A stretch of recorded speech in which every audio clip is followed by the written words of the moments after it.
Welcome to our wonderful audience. Thanks so much for your comments, everyone. Thanks so much for listening and all the positive feedback. Linda really appreciates it. I don't. It's okay. You can keep sending it. Alex. You think they're getting used to my sense of humor by now? I think so. Yeah, some of them probably don't like me. That's okay. That's all right. I'm a big boy. They like me. So they like it's all you. good. They do. They like you. All right. Well, welcome to those who like both of us, and it's not a warm welcome to those who don't. No, I'm just kidding. Okay. So what are we talking about today? You can tell by the very cheeky mood that I'm in. It's the S word in pharmacy. Now, when Linda started to talk about this in the industry, my godfather, by the power of Grayskull, let me tell you, this was sensationalist. The hate mail, the pushback, the blowback was amazing. How dare she? How dare PPS be involved in this particular thing? So we're going to talk about it today because we like to actually address the elephant in the room. And we're going to do that today. We're going to talk about sales in pharmacy. So for those of you who are coming in and you're listening for the first time, and this is podcast 4, I'm not as weird as you think I am. Possibly weirder. Possibly weirder. Thank you, Linda. But I wanted to welcome Linda before we got stuck into this, the founder and chief executive officer of Pharmacy Profit Secrets. Linda, as always, thanks for your time. Thanks for the insights that you're going to give us. Great to be here, Alex. And, you know, we always have some great banter over the course of a discussion. So I'm sure today will be no different. Well, you're just going to be up our own selves, and that's what it is, you know. That's it. That's it. And I guess that's part of, you know, in sales is very much around bringing yourself into the equation. And I think the challenge, as you highlighted, you know, in years gone by, there was a lot of pushback about me talking about sales, about me trying to sell. Yeah. You know, those sorts of things was quite offensive to many pharmacists, and the market. Linda, tell us why. I mean, what made you become such a pariah and such a huge rebel in the industry that all of a sudden this conservative lady who's been consulting and coaching and mentoring pharmacies and banner groups and stuff for such a long time decided to go rogue? What happened? Tell us the story. Well, look, the fact is, Alex, that over the years, I saw that things were changing in the industry, as you did yourself. And I knew that I came from a sales background, as did you as well, and understanding the psychology of sales demystified it for me many, many, many years ago. Our pharmacy clients and colleagues didn't have the benefit of that experience or that knowledge themselves firsthand. And, you know, when you come from an environment where you grow up, I guess, going through uni, it's taught as a very caring and also technical profession. Don't know if technical is quite the word I'm looking for, but for this purposes, it'll do. What's the word I'm looking for? It's an exact science, and sales is not an exact science. And I think that's part of why talking about sales, being sold to, and the idea of selling to others was, first of all, foreign, and second of all, scary, because it's so foreign. And, you know, in a lot of cases, that could have been taken as, you know, it's offensive almost to be sold to. As the years have continued and the market's changed, a couple of things have happened. So firstly, we don't have the luxury of being able to turn up our nose at the idea of sales anymore. And pharmacy owners now want their staff to sell. Where the challenge is still in place is that they want their staff to sell, and some pharmacists have still not come to terms with the idea of being sold to themselves. And Selling is just having a conversation where you understand what, or you work out in talking to the customer what it is they need, and then providing a solution with integrity and care that is appropriate. You were at a I won't say the name of the conference or the meeting. Yes. You were one of the speakers at this particular place, as you Yes. often got to get around to do. And it was on a flight back that the epiphany sort of hit you, right? Yes. And it was, I remember reading about this myself in one of your articles where you talked about how people had, given you so much pushback in just conversations about Yes. selling, and how unethical it was in pharmacy. Let's call it, what people call it. They say it's unethical. Interestingly, a lot of the pushback was from people who were not involved in their own pharmacies. And in fact, talking about people who in administrative positions or compliance yes. and regulatory positions? Yes, indeed. Wow. The people who perhaps sometimes don't understand that a business, in order for it to survive, requires revenue and profit. Yes, those very same people. Very good. Okay. And we're still not mates, because at the end of the day, what we at PPS provide is education around demystifying what sales is, and how to do it in a way that is comfortable and appropriate for both pharmacists and their staff, and for the customers and patients coming into the pharmacy. Okay, so before we go on and talk a little bit about that, right? I mean, I made a bit of a joke about those wonderful people in administrative functions and, play very important roles in litigating and regulating our industry. And sometimes, it's a bit tongue in cheek. But I also want to go back a little bit and talk about what we talked about in the previous podcast, how, successful multi-millionaire pharmacists run their businesses. And we talked a little bit about the challenges today. And we understand that regulation and compliance is becoming more and more of a challenge. And so it should. People need to be looked after. The industry needs to be managed well. We have absolutely no problems with that. But we also understand that today, why is selling so important? Why is understanding the component of sales so important in pharmacy today, more so than any other time in its history?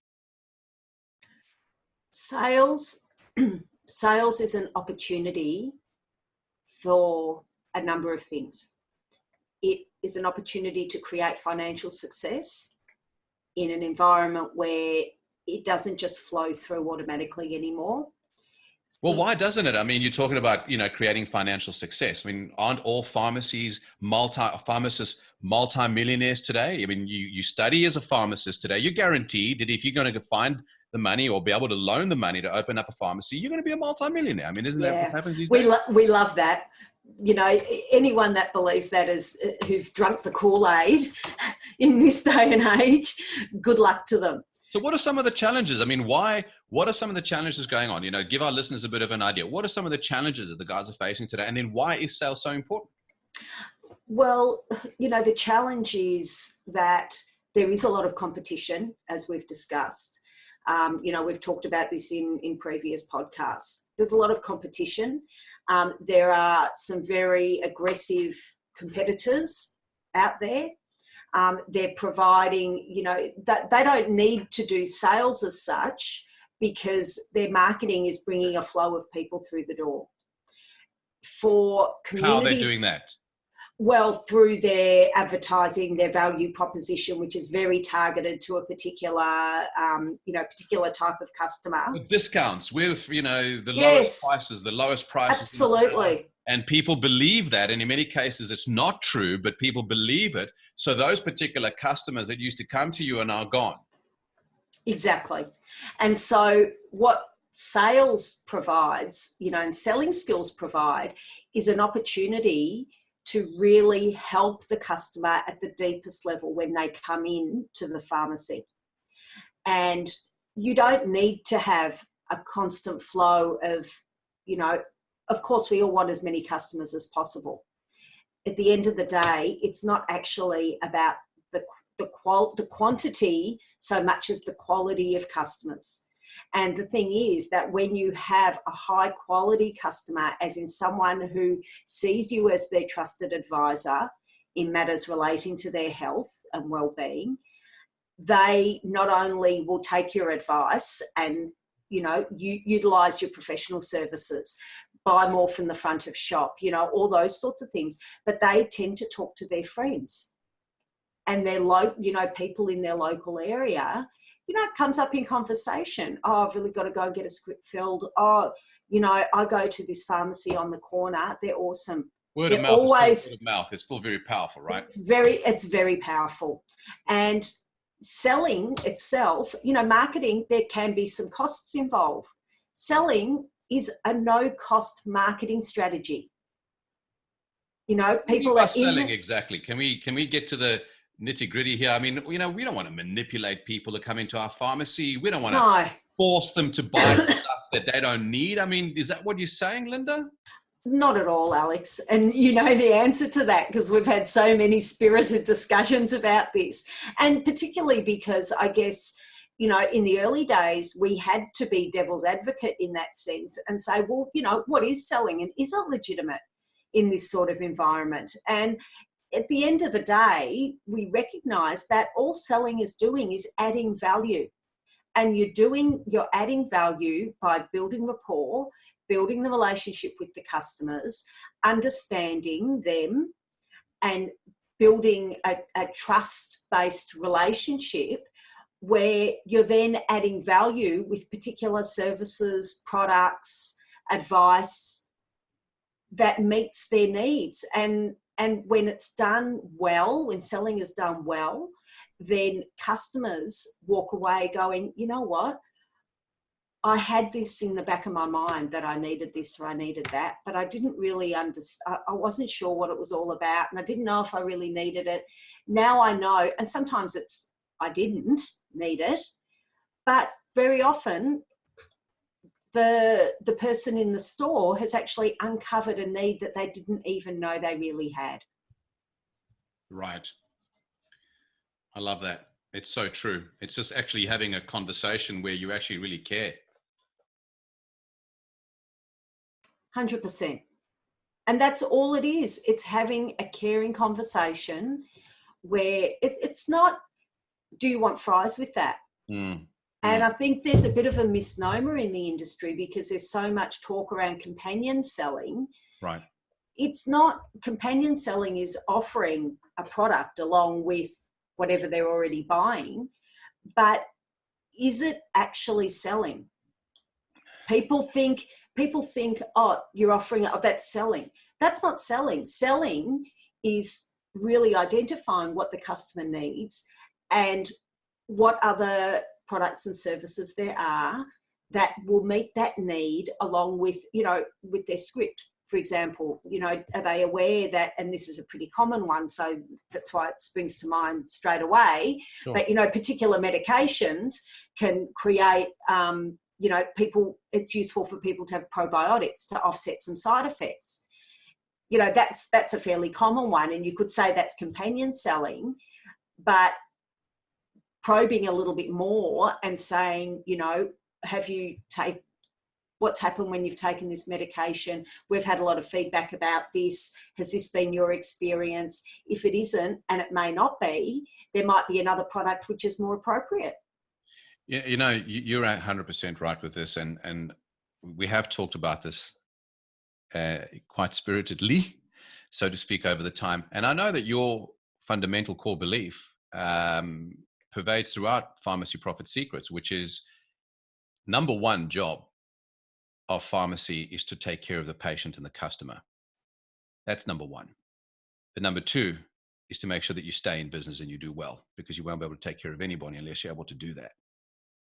You know, and that's something very true. And what you were saying before about selling, I think I just had the idea where I just wrote down whether sales is bad or good is entirely up to you.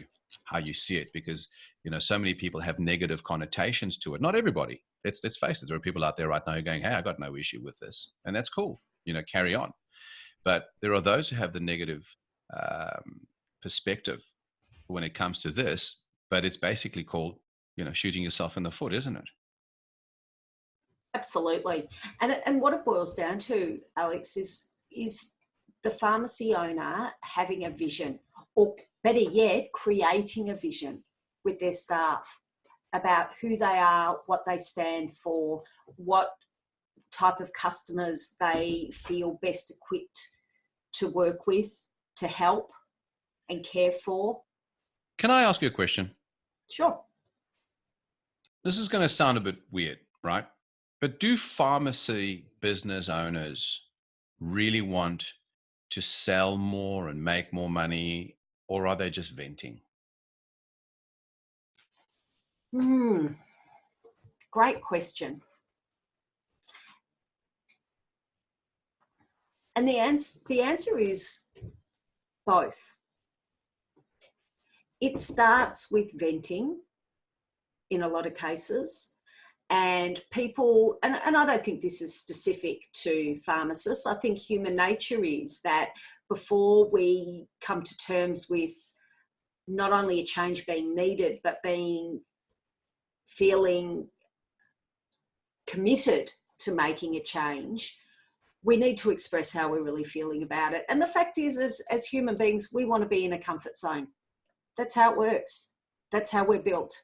We want to be in a comfort zone. People can talk about enjoying challenge and all that kind of thing, but that's when there is still some sense of control and understanding of what's going on and what they need to do and those sorts of things. So the venting does happen.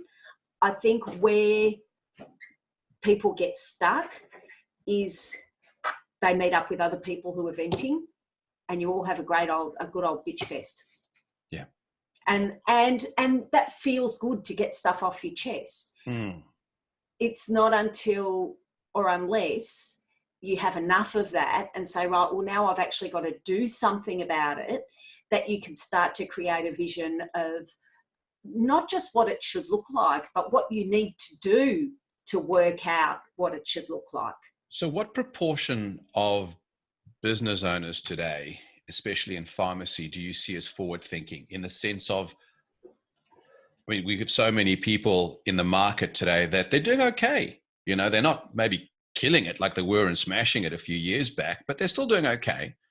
So what proportion of pharmacy business owners today and partners and directors are innovative and forward thinking versus those who are just kind of just going with the flow at the moment? I'm sorry to say, I would say maybe somewhere between 20 to 30%, and 30% I'm probably being a bit optimistic. Yeah. Yeah. What do you reckon? What's your observation, Ben? Forward thinking, about 5%, 10% maximum. In the conversations that I've had in recent months, when I've been focused on, as you know, looking at some strategy and some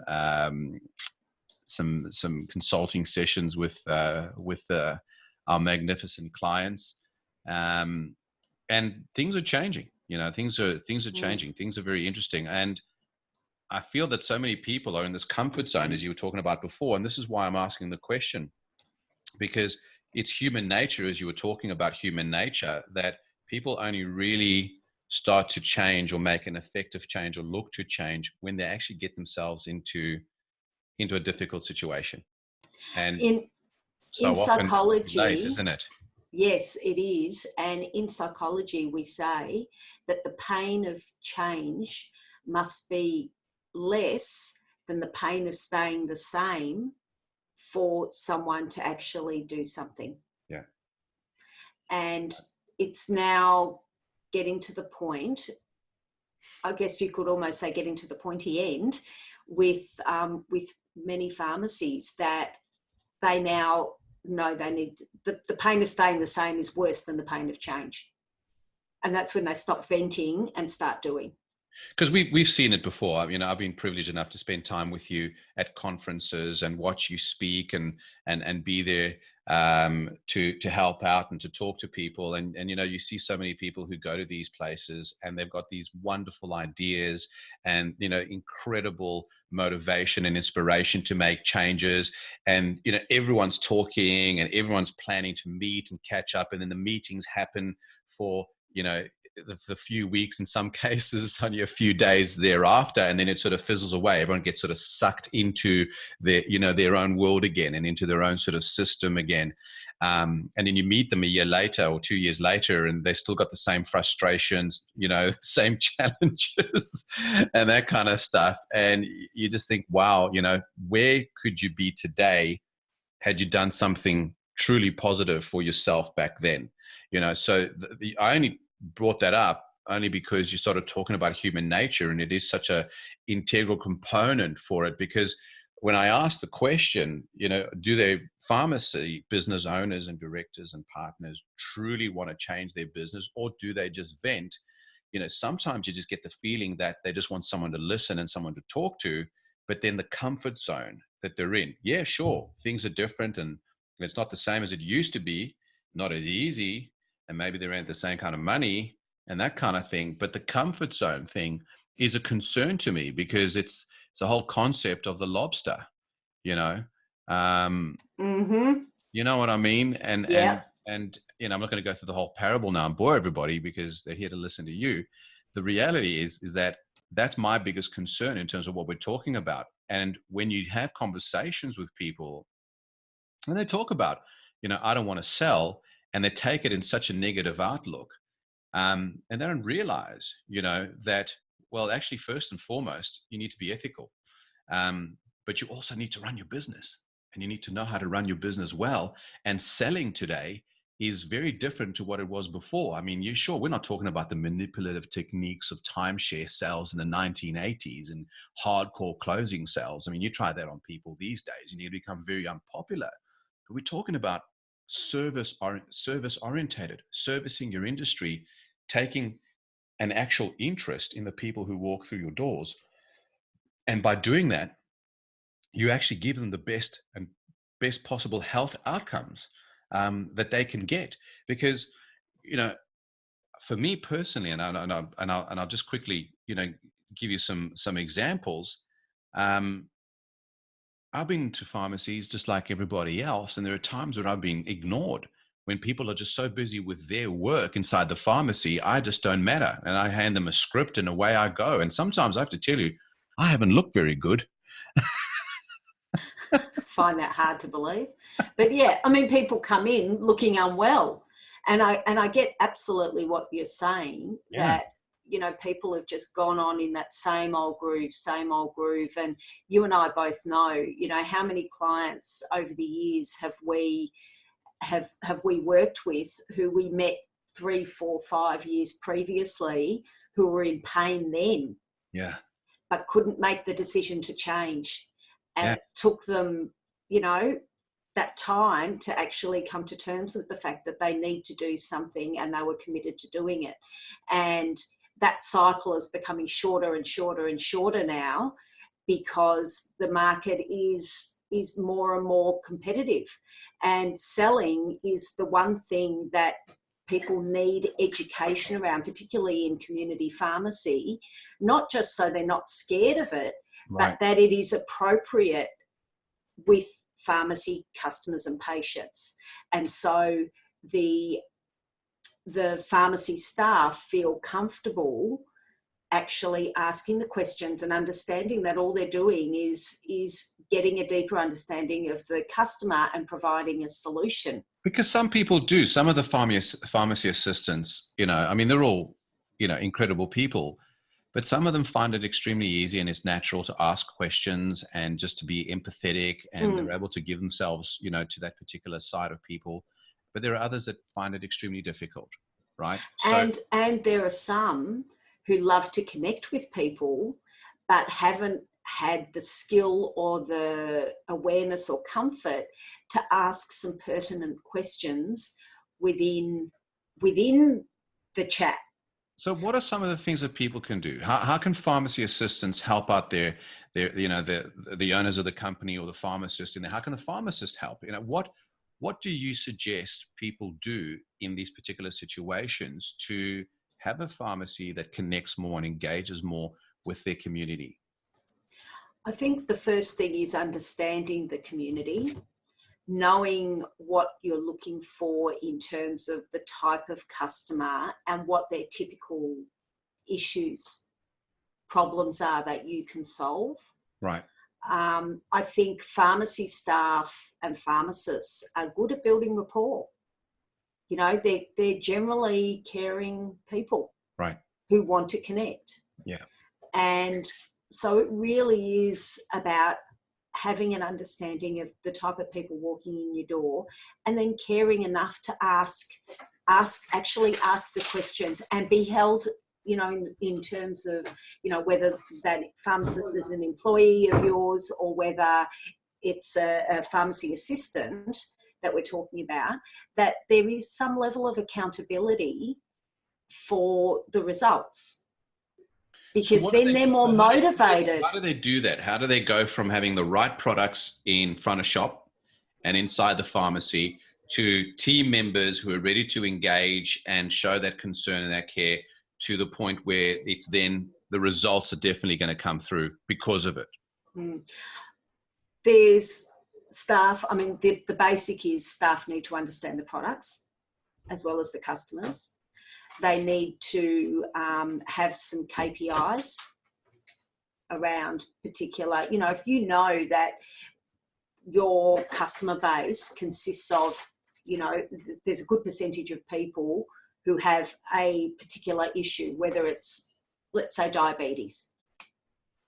So if the staff are well trained in different diabetes products and services, and they know that there is a KPI in place that they need to have this many conversations over the course of a week or a month or however, you know, whatever measure of time you choose, and this would be the result, then it keeps it top of mind for them.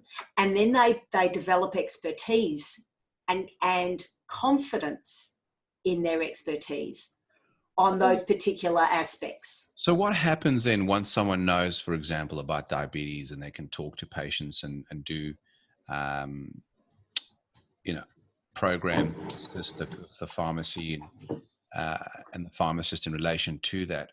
Who trains them on how to, because we know, you and I understand that selling is a science, but as well as that, it's an art, right? So how do you get to the point where you can be more engaging in that? Because one of the things that I saw over the many years of sales training that I used to conduct and still do is the fact that people don't know how to go from the benefits or what the product actually does. Features to the benefits.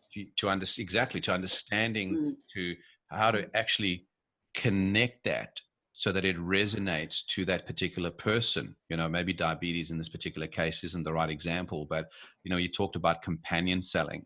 You know, how does that work? Are you a believer in scripts or giving people some guidelines to follow or checklists? Absolutely. Kind of thing? Absolutely. The thing is, you need to be getting that information from a credible source. Right. And an objective source.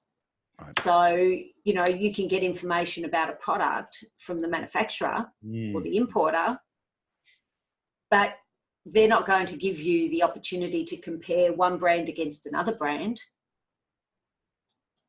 Right. So there's some work to be done there, or in fact, look at, you know, once you're aware of the features and benefits of one product versus a similar product, different manufacturer, you know, to look at it from a business point of view and say, well, which one has a greater margin on it? Yep. And is there any, you know, are we compromising the customer in any way by doing that? Well, obviously, we're not going to do that. Dynamics, that kind of stuff. Yes. So there's education. The missing piece here is education. Right. And, you know, there's a number of places, of course, that people can go for that education. Mm-hmm. They can do the research themselves on the internet, hard yakka to do all of that, put something together themselves. They can speak to, coaches and mentors who specialize in those sorts of things, who can give them, a heads up on how to do that selling.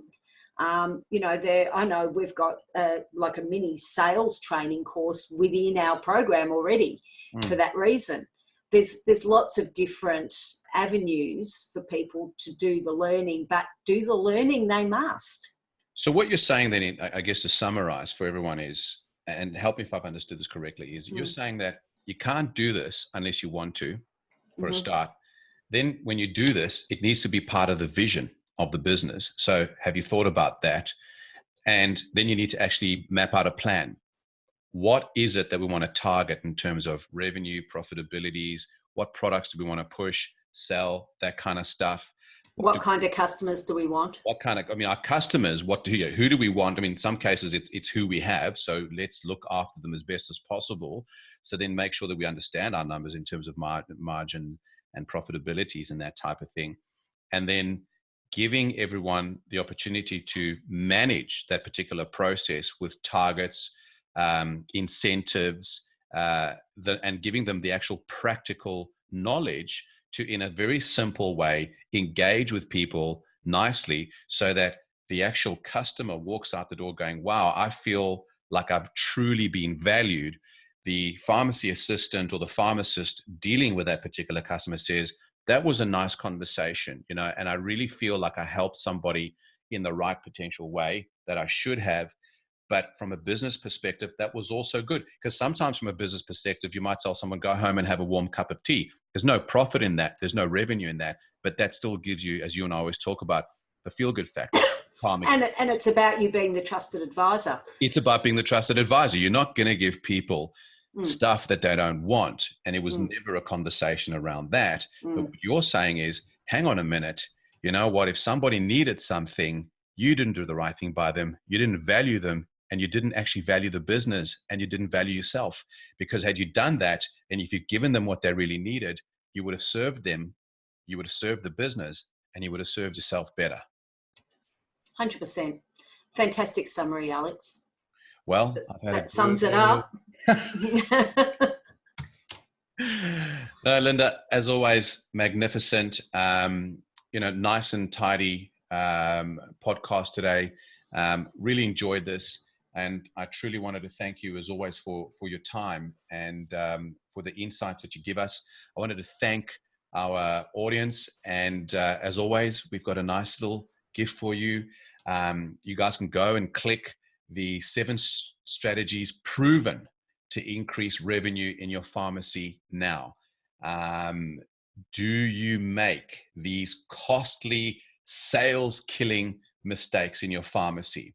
So what we'll do here in this particular download in this report that you're going to get from us, you're going to discover the 7 big reasons people don't buy from your pharmacy and how you can fix them fast, right? Very important. You're going to identify a highly profitable business and sales strategy to increase your profits by an extra 30% if you pay attention. How does that sound, right? You think they're listening now, Linda? The guys out there? I hope so. I think you've got their attention, Alex. You're going to develop a motivated, productive team who sell gracefully and with integrity. You're going to create an extraordinary pharmacy with maximized systems and customer experience. Build your loyal base of customers. Quickly and easily identify and launch a compelling product and services offering to your community. Now, by the way, if you read this report and you do nothing with it, you'll have gained maybe some knowledge. Maybe you would have refreshed yourself on stuff that you already know. But if you do nothing, nothing will happen. Don't call me a mystic. Don't call me the prophet. I just kind of figured that that's the case. You're smiling again, aren't you? You're giggling. All right. So that does happen, guys. So download it. Have a read of it. If you need to reach out, we'd love to hear from you. Please, if you haven't done so already, we'd love for you to subscribe to our podcast and subscribe to our YouTube channel so that you don't miss out on this highly valuable information where we always bring you highly engaging, well thought out, proven result-based stuff, guys. We need to understand that, Linda's been the head of this powerful arrow for a long, long time, and she doesn't muck around. She gives you direct advice and information in there. When she says this don't work, don't waste your money, don't waste your time, don't waste your energy. But when she does this does work, then look at it and take it seriously, because if you're interested in positive change, then you need to make sure that you apply the stuff that she talks about. So if you have some feedback for us, we do always welcome it. And if you do want to share this and give us some karmic points and through yourselves and that kind of thing, we'd love to hear about it. If you feel that some of your colleagues and friends who may get value out of listening to this particular podcast with Linda and I, please feel free to share that. And we look forward to seeing you at the next podcast, at the next video, making Christmas a winner for your business. And that is coming up. I know a lot of you are already planning it out there. Linda's been telling me about how it all gets done and that type of thing. But what Linda's going to be sharing with you predominantly is making Christmas a winner for your business. So that's what we're going to be talking about. We're excited about it. We want to share it with you. It's going to come a long time before Christmas because we're thinking about it right now. Those of you who are sitting back and saying, why is he talking about Christmas already? That's nuts. Well, do you want to make the best of the opportunities for Christmas? Because Linda is going to share some massive insights of results-based orientated stuff, which is going to make your Christmas great and that of your customers. Linda, thank you so much. Your parting thoughts as always. Thank you, Alex. That was the insightful questions that you ask really get all of our listeners thinking and certainly get me thinking. So thank you for, all of those great suggestions and questions today. Parting thoughts, you need to, pharmacy owners, if you're comfortable with the idea of selling, if you are, comfortable with being sold to, which is the best assessment of whether you're comfortable with selling. If you've got that part right, then you will be able to help your staff become comfortable with the idea of selling too. And selling is it's a cliche to say it's the lifeblood of your business. It's all well and good to, marketing is critical. You need to bring people in, but what are you going to do with them once they're there? And what are your staff going to do with them once they're there? Actually communicating gracefully and with integrity and providing what your customers need and want is the answer to it. It gives you freedom. It'll give you business freedom. We talked about this before. Pharmacies spend a fortune to bring people through the doors. Well, maximize the opportunity, right? Absolutely. Spot on. So some interesting things to think about, I trust. And Alex, look forward to catching up with you on the next podcast. As always, Linda, thanks a lot. Cheers, everyone. Bye. Take care. Bye, everyone.